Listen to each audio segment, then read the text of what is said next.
Bonjour et bienvenue sur les tutos de l'IMO, Pascal Percheron, conseiller développement. Je voudrais vous parler aujourd'hui de la façon dont vous pouvez négocier votre prêt immobilier. Beaucoup sont ceux et celles qui ignorent la façon dont se monte un dossier immobilier. Il y a plusieurs façons de négocier son prêt immobilier. Beaucoup de gens pensent qu'il suffit de s'adresser à un courtier et de négocier le taux. Alors déjà, il faut savoir de quel taux on parle, et ensuite, ce ne sont pas les seuls éléments qui vont vous permettre de gagner de l'argent, loin s'en faut.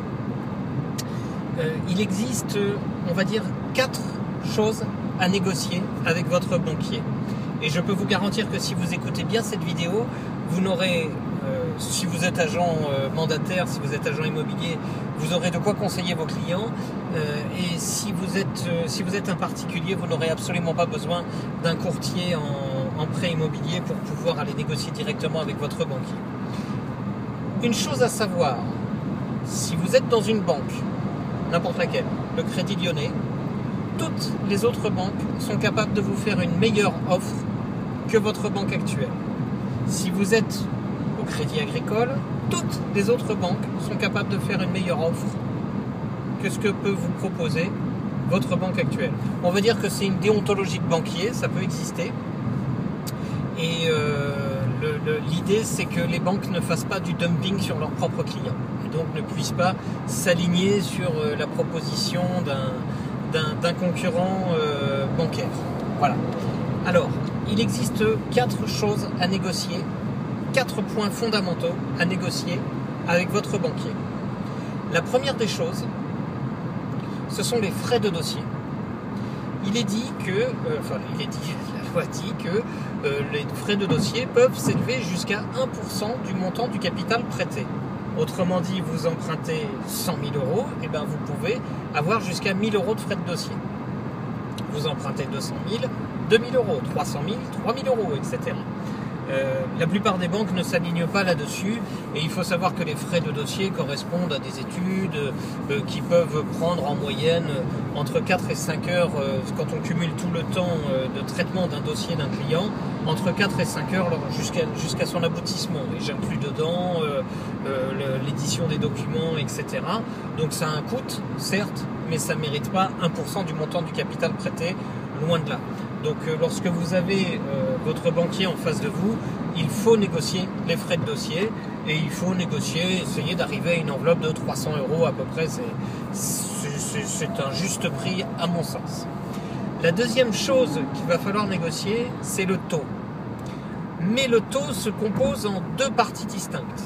Vous avez ce que l'on appelle le taux nominal, c'est celui sur lequel généralement les courtiers, les banques font la publicité. Et vous avez ensuite, adossé à ce taux, un autre taux, ou plutôt une assurance qui vient augmenter ce taux, qui s'appelle la DI, l'assurance décès invalidité. Et lorsque vous additionnez le taux nominal plus le taux de l'assurance décès invalidité, vous obtenez ce que l'on appelle le taux effectif global. Donc lorsque vous négociez avec votre banquier, il faut bien distinguer 2 choses, le taux nominal et l'assurance décès invalidité. Je dis que ça, c'est très important. Pourquoi ? Parce que aujourd'hui, lorsque vous allez voir votre banquier, il va vous parler d'un taux. Il faut savoir que la plupart des banques fonctionnent avec des caisses régionales, et que ces caisses régionales leur donnent un accord pour pouvoir négocier à un certain montant, ou plutôt à un certain niveau de taux. Passer ce niveau de taux, la banque n'autorisera pas le dossier, ou il le fera passer de façon spécifique.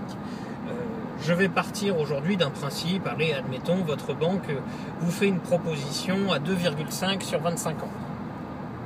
Si vous avez moins de 35 ans, l'assurance décès invalidité doit tourner aux alentours de 0,15%. Si vous avez plus de 35 ans, l'assurance décès invalidité va tourner autour de 0,30%. Je vous conseille fortement, lorsque vous négociez avec votre banquier, de ne pas prêter une grande attention au taux nominal. Chère madame, cher monsieur, voilà, je peux vous proposer 2,5% sur le taux nominal. parfait, c'est très bien. Si vous nous faites 2,4, on sera très content. Ah d'accord, ok. Une fois que vous avez négocié ça, vous allez lui dire à ce banquier, bon maintenant, je sais très bien que l'assurance décès invalidité, vous allez me faire une offre, dites-moi à combien elle est. Donc la personne vous dit 0,18, 0,19 si vous avez moins de 35 ans. Vous lui dites non, moi je veux une assurance décès invalidité à 0,15 voire 0,14. Là je vous dirai oui. Et ainsi de suite. Si vous avez plus de 35 ans, une assurance décès invalidité à 0,4, vous allez lui dire non, 0,30 c'est déjà beaucoup je trouve, donc 0,28 ça serait bien. Voilà, chaque petit zéro quelque chose gagné va faire qu'au bout du compte, vous aurez un taux effectif global qui sera minimisé sur 25 ans, sur 20 ans, etc. Il faut savoir aussi que peu importe finalement ce que vous allez payer sur ces 25 ans, parce que le temps de détention moyen d'un bien immobilier est compris entre 7 et 10 ans.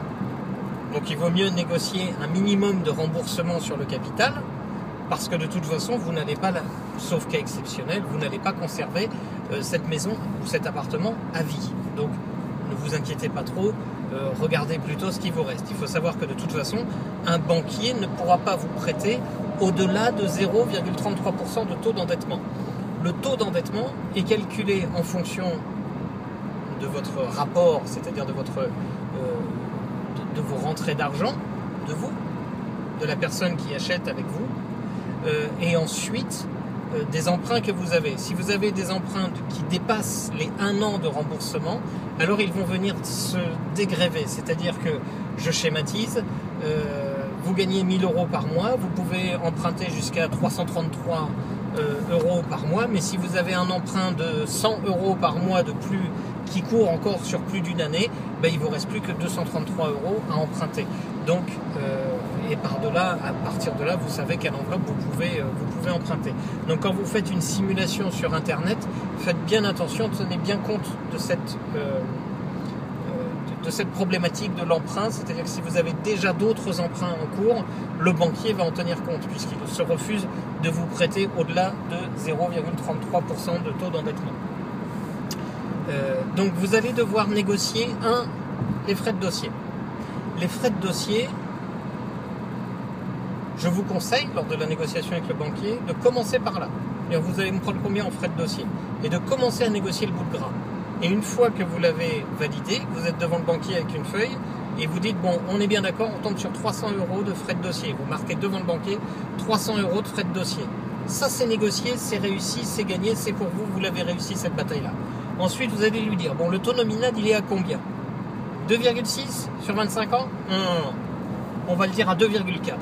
Ah, bah, vous me saignez, 2,4 quand même, je suis un bon client chez vous, ou alors je peux devenir nouveau client chez vous, je vais vous apporter mes ressources, vous me faites 2,4 s'il vous plaît, quoi. Donc voilà, ok, bon, j'obtiens 2,4. Alors vous marquez taux nominal 2,4. Bon, maintenant l'assurance décès invalidité.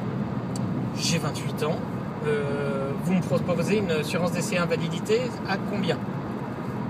Oh ben l'assurance décès invalidité, elle est à 0,18. Non, elle est à 0,14. Mais pourquoi 0,14? Parce que je signerai avec vous si vous me faites une DI à 0,14. Je trouve inadmissible. Il faut savoir ce que c'est que l'assurance décès invalidité. L'assurance décès invalidité couvre la banque au cas où vous devenez invalide ou au cas où vous décédiez. Je ne sais plus. Dans l'un ou l'autre des cas, c'est cette assurance qui va couvrir le capital. Mais plus vous avancez dans le temps, plus vous remboursez votre capital. Donc plus l'assurance qui est payée devrait diminuer en fonction du capital. Or, elle reste la même tout au long du prêt. Donc l'assurance décès invalidité, en négociant 0,2, 0,3 points, vous pouvez gagner jusqu'à 10-15 € par mois. Ce qui n'est pas négligeable aujourd'hui. Alors donc, une fois que vous avez négocié l'assurance décès invalidité, vous marquez en dessous de frais de dossier temps, en dessous de taux nominal temps, décès invalidité temps. Et vous dites, voilà, ok, donc on est bien d'accord, et vous faites une addition entre le taux nominal et la décès invalidité, vous dites, on est bien d'accord, le taux effectif global, il est de temps. Ok, bon maintenant, la clause de remboursement anticipé. Alors là, vous allez dire, c'est pas vous qui allez le dire parce que vous allez suivre ce qui se passe après dans la vidéo, mais votre banquier va commencer à avoir des sueurs froides. Il va dire ah non, ça on ne peut pas y toucher. Et vous allez lui répondre que tout contrat peut être modifié. Il n'y a pas de souci. En ce qui concerne la clause de remboursement anticipé, tout contrat immobilier dit que si jamais vous remboursez par anticipation, c'est-à-dire que vous empruntez sur 25 ans et vous revendez votre maison au bout de 15 ans, eh bien, sauf certaines clauses qui disent que vous êtes muté, sauf certains cas exceptionnels de la sorte, eh bien, si jamais vous vendez votre maison, et puis pour en faire construire ou acheter une autre dans le secteur, sans aucune raison valable autre que votre projet de vie personnel, eh bien, vous êtes redevable de 3% du montant du capital restant dû dans la limite de 6 mois de remboursement. Un petit peu compliqué quand même.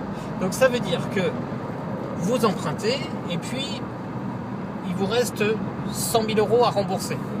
Vous vendez votre maison et puis votre appartement et puis vous le vendez 200 000 euros. Vous vous dites chouette, il me reste 100 000 euros dans la poche. Que nenni, il vous reste 97 000 euros dans la poche puisque vous êtes redevable de 3% du montant du capital restant dû. Il restait 100 000 euros à rembourser. On applique les 3% dessus, donc vous devez 103 000 euros. Donc pour vous éviter ce genre de désagrément qui peut monter, et on ne peut pas aller au-delà de 6 mois de mensualité. C'est-à-dire que si vous avez 1 000 euros de mensualité, on ne peut pas aller au-delà des 6 mois, on ne peut pas aller au-delà de 6 000 euros. Bon, peu importe. Ça veut quand même dire que vous avez un certain nombre de points à négocier. Donc la clause de sortie va être le point le plus délicat. Pour pouvoir négocier tout ça, vous devez apporter, vous, des éléments de négociation pour le banquier, pour qu'il puisse convaincre son chef, son supérieur hiérarchique. Le premier élément, c'est si ce n'est pas votre banque, vous lui dites je deviens client de votre banque. Le deuxième argument, c'est si vous êtes déjà dans cette banque, vous dites on me fait des propositions qui sont bien plus intéressantes en termes de taux ailleurs, mais je veux rester avec vous parce que vous m'avez accompagné en tant que partenaire, je veux être fidèle. Mais pour pouvoir être fidèle, il faut que vous me fassiez des cadeaux. C'est une façon de négocier. Ensuite, vous avez d'autres éléments. Vous allez pouvoir dire j'ai une situation saine. Alors si jamais vous avez un emprunt sur une voiture et qu'il vous reste 1200 ou 2000 euros à rembourser que vous les avez, je vous conseille de tout balayer. Alors ça c'est super important. C'est-à-dire que d'arriver avec une situation financière saine. Si jamais vous n'avez jamais de découvert, si vous n'avez pas d'emprunt, si vous n'avez jamais fait de crédit revolving, vous oubliez, à tout jamais. Les cartes de paiement, vous empruntez et puis le capital se reconstitue. Ne faites jamais ça. Pas de carte revolving. Jamais, jamais, jamais. Donc ça, si vous en avez une, vous l'éliminez de votre compte avant d'aller faire un emprunt immobilier. Voilà. Vous avez ces 4 éléments-là qui ont été négociés. En négociant ces 4 éléments et en le marquant systématiquement devant le banquier tous les points que vous avez gagnés, vous obtiendrez le meilleur rapport qualité-prix en termes de négociation de prêt immobilier. Voilà. Je suis assez court sur cette vidéo parce que il n'y a pas de grand chose d'autre à dire. Si jamais vous avez des questions, vous pouvez me solliciter par le commentaire. Je vous invite à devenir fan de ma page Pascal Percheron, conseiller développement, ou alors de vous abonner à ma page Pascal Percheron sur YouTube. Vous pouvez me découvrir également sur LinkedIn. Je suis à votre disposition et puis surtout je vous remercie d'être de plus en plus nombreux à me suivre. Voilà, je vous souhaite une excellente journée, je vous souhaite une bonne négociation pour votre prêt immobilier et puis si vous avez le besoin du moindre conseil, si vous avez des questions, n'hésitez pas, ce sera avec grand plaisir. À très bientôt, au revoir.